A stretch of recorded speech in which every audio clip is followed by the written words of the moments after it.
जो हमारे वहाँ पे आप देख लो, कुत्तों से हमारी वहाँ तलाशियां ली जाती हैं एयरपोर्ट्स पे, ये देखी हुई है हमने। मैं खुद वहाँ पे प्राइम मिनिस्टर तक की ली जाती है। पासपोर्ट की जो कहते हैं इज्जत क्यों नहीं रही, इसलिए नहीं रही कि हमारे छोटे छोटे एक्ट हमें लगते हैं। इंटरनेशनल लेवल पे क्यों हमने सारे केस हमने हारे हैं। लोग समझते हैं चीटर हैं, ये फ्रॉडस्टर हैं, ये ईमानदार लोग नहीं। मसला हमारी वहाँ पे आपको याद हो क्रिकेट टीम के लड़के पकड़े गए थे लॉर्ड्स में, जो 4 थे। वो कहते हैं इनके खिलाड़ी अगर वहाँ पे बिक सकते हैं एक नो बॉल फेंकने पे, ये मैच थ्रो कर सकते हैं मतलब चंद हजार पाउंड के लिए, इसमें तो बड़ा पैसा है। हेलो फ्रेंड्स, जय हिंद। ब्रॉडशीट केस में पाकिस्तानी प्राइम मिनिस्टर इमरान खान की पार्टी का भी नाम आ रहा है और फॉरेन फंडिंग केस भी अदालत में इमरान खान के खिलाफ लटका हुआ है, क्योंकि अब सरकार इमरान खान की है। आज की वीडियो में रौफ क्लासरा ने पाकिस्तान की सारी पोल खोल कर रख दी है।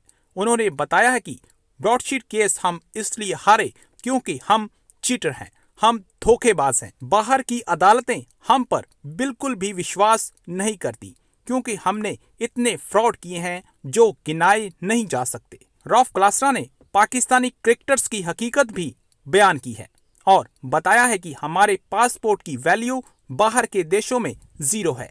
पाकिस्तानियों की इमेज अब बाहर ऐसी बन गई है कि हमें धोखेबाज ही जाना जाता है, जो कि काफी हद तक सच है।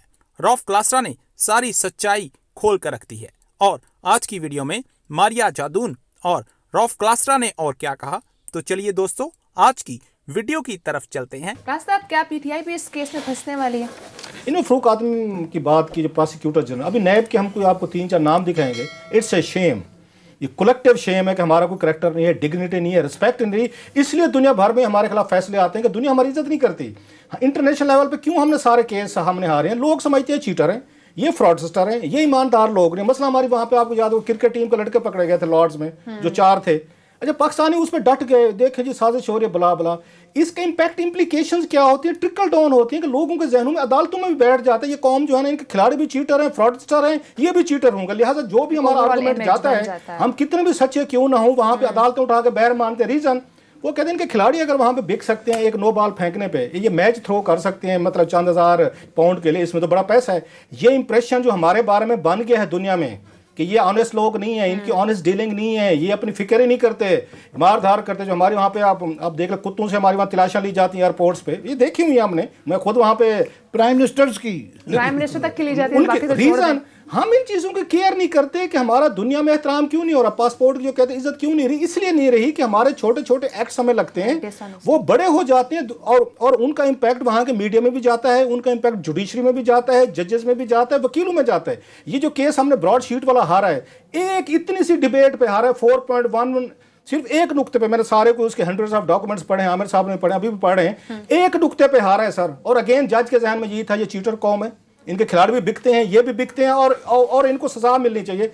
सिर्फ एक नुक्ते पे रीजन, सिर्फ डिबेट थी एसेट पे कि एसेट जो है, जो बैरून मुल्क एसेट है, आपने ब्रॉडशीट को उनमें हिस्सा देना है या पाकिस्तान के अंदर जो एसेट आप लेंगे, आप उसको रिकवरीज करेंगे, उनमें देंगे। इस पे उसने बाकायदा लिखा है जी, मैंने बड़े घंटे लगाए हैं, ये उसकी जजमेंट में लिखा है, मैंने घंटे इस पे फोकस किया है कि ये जो है एसेट जो थे, ये पाकिस्तान वालों की बात हो रही है या ये बहर वालों की बात हो रही है। फिर उसने फैसला किया नहीं, ब्रॉडशीट ठीक कह रही है, ये 10 अरब रुपया हमें उस पर ठोका है, हमारी रेपुटेशन की वजह से उनको ठोका। वो आखिर पे इस नतीजे पर पहुंचे नहीं यार ये लोग ईमानदार नहीं है, नहीं यार ये चीटर, ये या कि उसमें क्रिकेट में भी चीटिंग करते हैं, या कि एयरपोर्ट्स पे भी करते हैं, बैरून मुल्क फ्रॉड्स भी होते हैं वहाँ पे। आपको पता है ये सारे जितने भी हमारे डिजिटल फ्रॉड हो रहे हैं, बैंकों के फ्रॉड हो रहे हैं, आपके यहाँ क्रेडिट कार्ड्स हो रहे हैं, मतलब बेपनाह चीजें सामने रिपोर्ट आती हैं। इनका अल्टीमेट इंपैक्ट पूरे मुल्क पे आता है, पूरी रियासत पे आता है। जब इस तरह के फैसले लेके जाते हैं ना, उठा के मुंह में मारते, छोटी सी बात पे किया ना, वो कह सकते थे नहीं जनाब आपने जब पैसे रिकवर ही नहीं किए, ये जब एसेट्स आपने दिए नहीं है, रिकवरी नहीं है, तो किस चीज का आपको जुर्माना दें? अगर वो हमें अच्छा समझता हो तो सिर्फ इतनी सी बात उसने पकड़ा उसने, और हमें उसने 10 अरब ठोक दिया। आज के दौर में डिजिटल एज में मुश्किल हो जाए, 20 नहीं हो सकते 2 सालों में इनकी चीजें मजीद सामने अभी आ भी रही है। अपनी इंक्वायरी खुद करवाते हैं, स्कैंडल करते हैं, फैसले करते हैं, माल पानी बनाते हैं यार दोस्त, और खुद अपनी इंक्वायरी करके बंदों का नाम देकर नारे मारते, देखा सी फड़ ले, और फड़ने के बाद वो सारे वजीर भी बैठे होते, किसी एक को भी टच नहीं करते, लेकिन देखा हमने इंक्वायरी करवा ली। वो खैर खान साहब ने कंपनी का साहब कोई और करेगा, अपने दौर में किसी का नहीं हो सकता। कि इसमें बहुत सारे सर्विंग 1-2 ही हैं, मगर रिटायर्ड जर्नैल बड़े आ जाते हैं। ये क्लास साहब ये अगले हफ्ते इसकी तफसील बताएंगे कि जो मतलब है कि कहा जाता है कि पाकिस्तान की ईमानदारी का जो है कायदे आज़म के बाद बताया जाता था, जनरल अमजद साहब थे, उनको कहा जाता था कि वो सबसे ईमानदार आदमी थे। अब सबसे ज़्यादा उनके ऊपर सवाल आ गए हैं कि भाई साहब ये डील तो आपने की थी, ये अमजद साहब आ जाए ना, तो अमजद साहब की भी इंक्वायरी होनी है, खालिद मकबूल साहब की भी जनरल साहब की होनी है, जनरल हफीज़ साहब की भी होनी है, फसी बुखारी साहब जो है उन्होंने अपनी बेटी जो है ना मलिक रियाज के दफ्तर में भी कराई हुई थी और उनके खिलाफ मुकदमात भी करते थे, उनकी भी है।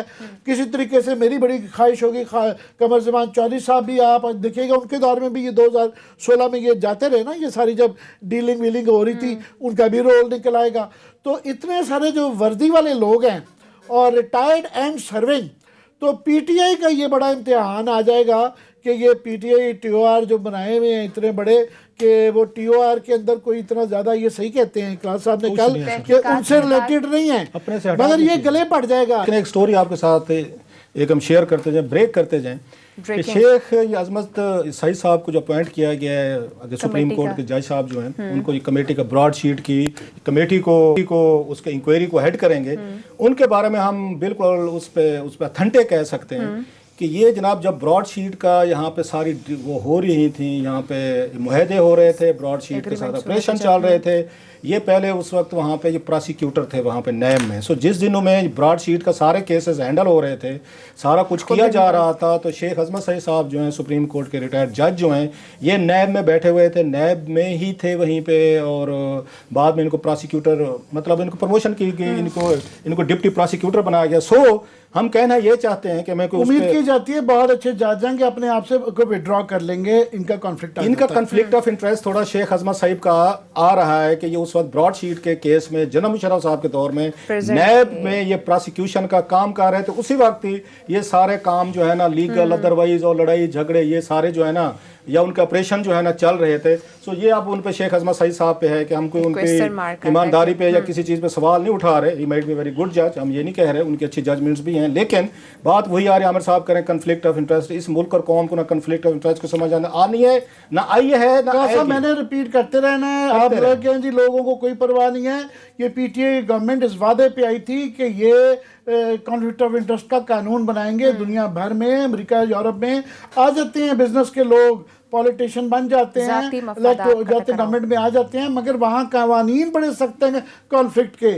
ये 1001 वादे करके आए थे, ये चलो 1002 वादे हो जाएंगे जो आपने याद दिलाने की कोशिश आधी पार्टी की वारी हो जाएगी हो लेते हैं सर। बहरहाल हम ये बता रहे हैं कि शेख अजमत सईद साहब जो है ब्रॉड शीट के जब ये सारे केसेस या उस वक्त ये एग्रीमेंट हो रहे थे, सब कुछ हो रहा था नैब में, उस वक्त ये प्रोसिक्यूशन साइड पे ये वहाँ पे मौजूद थे। बहरहाल एक स्टोरी शेयर करनी थी, हमने आपको शेयर कर दी।